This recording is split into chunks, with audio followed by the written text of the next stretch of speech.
Magandang araw! Narito tayo muli upang mag-aral ng asignaturang Mathematics. Sa araw na ito, ating tatalakayin ang pagtansya ng quotient ng bilang na may 2 hanggang 3 digit sa pamamagitan ng bilang na 1 hanggang 2 digit. Sa araling ito ay matututuhan mo ang iba pang pamamaraan ng pagtatansya ng sagot o quotient ng 2 hanggang 3 digit na bilang na may 1 hanggang 2 digit na divisor. Tingnan ang halimbawa sa ibaba. Suriin mo kung anong pamamaraan ang ginawa upang matansya ang sagot o quotient. Halimbawa, inatasan ni Ginang Bautista ang klase niya na may 34 na mag-aaral sa agham na magsaliksik tungkol sa properties of matter. Ang bawat pangkat ay naatasang magsaliksik ng isa sa 3 properties of matter. Mga ilang bata ang magiging miyembro ng bawat pangkat. Solusyon: 34 o 34 bilang na mag-aaral sa agham. Ang bawat pangkat ay naatasang magsaliksik ng isa sa 3 properties of matter. Ang tanong, mga ilang bata ang magiging miyembro ng bawat pangkat? Ang ating division sentence ay 34 divided by 3 equals blank. Unang pamamaraan sa pagtansya ng quotient. I-round off ang dividend sa pinakamataas na place value para makuha ang tansyang quotient. 34 divided by 3 equals blank. Balikan muli natin ang mga hakbang sa pag-round off ng mga bilang. Kapag ang bilang sa kanan ng rounding digit ay 5 pataas, round up. Kapag ang bilang naman ay 4 pababa, round down. Ang 34 ay ang ating dividend. Ang ating rounding digit ay 3. Ang bilang na nasa kanyang kanan ay 4. So, kapag 4 pababa, round down. Ang 34 ay i-round down sa 30. 30 divided by 3 equals 10. So, ang sagot, humigit kumulang sa 10 ang miyembro ng bawat pangkat. Iba pang halimbawa, 76 divided by 19 equals blank. Pangalawang pamamaraan na gagamitin natin ay cancellation method. Sa cancellation method, i-round off ang dividend at divisor sa pinakamataas na place value. I-cancel o i-cross out ang 0 sa dividend at divisor at kunin ang tansyang quotient. Subukan natin. 76 divided by 19 equals blank.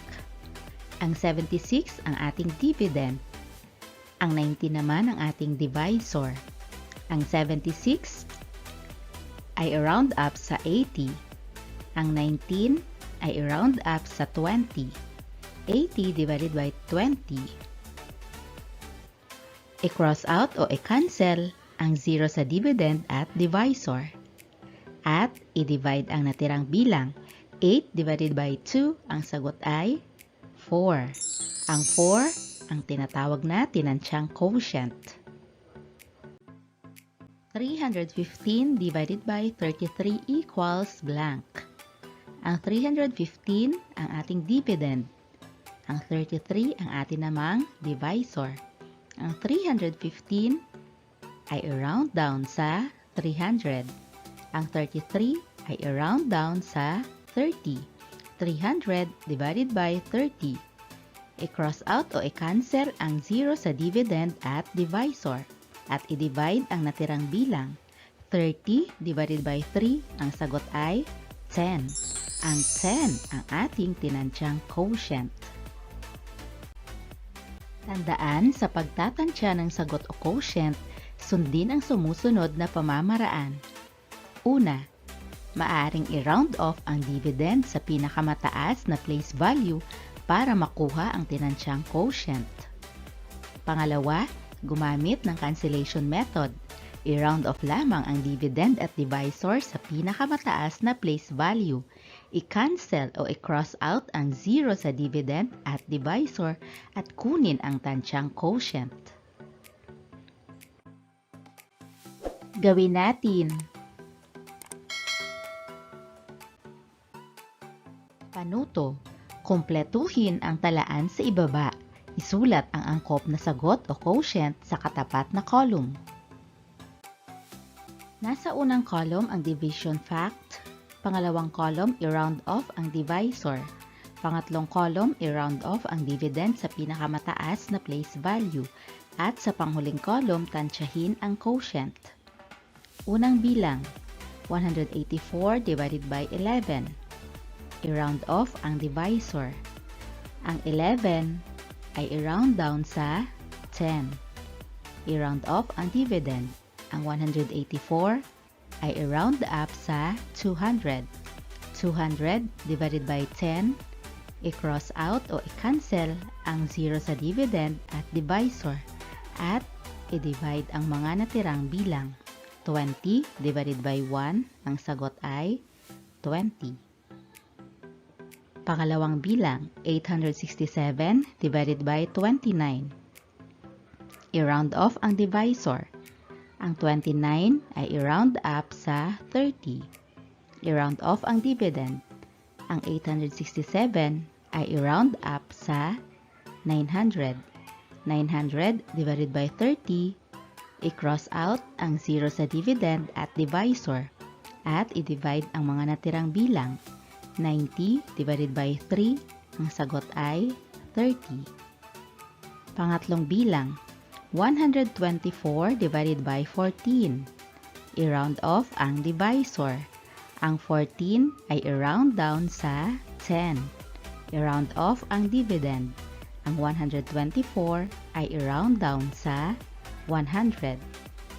100 divided by 10, i-cross out o i-cancel ang 0 sa dividend at divisor. At i-divide ang mga natirang bilang. 10 divided by 1, ang sagot ay 10. Pang-apat na bilang, 484 divided by 47. I-round off ang divisor.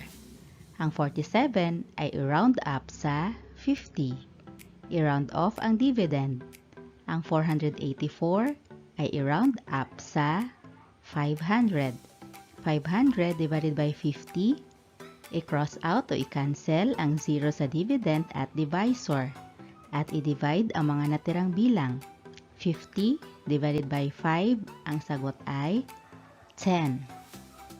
Panglimang bilang, 612 divided by 34. I-round off ang divisor. Ang 34 ay i-round down sa 30. I-round off ang dividend. Ang 612 ay i-round down sa 600. 600 divided by 30. I-cross out o i-cancel ang 0 sa dividend at divisor. At i-divide ang mga natirang bilang. 60 divided by 3, ang sagot ay 20. Isang aralin na naman ang ating natapos sa araw na ito. Maraming salamat po sa inyong panonood at pakikinig. Hanggang sa susunod nating pag-aaral ng Mathematics. Paalam!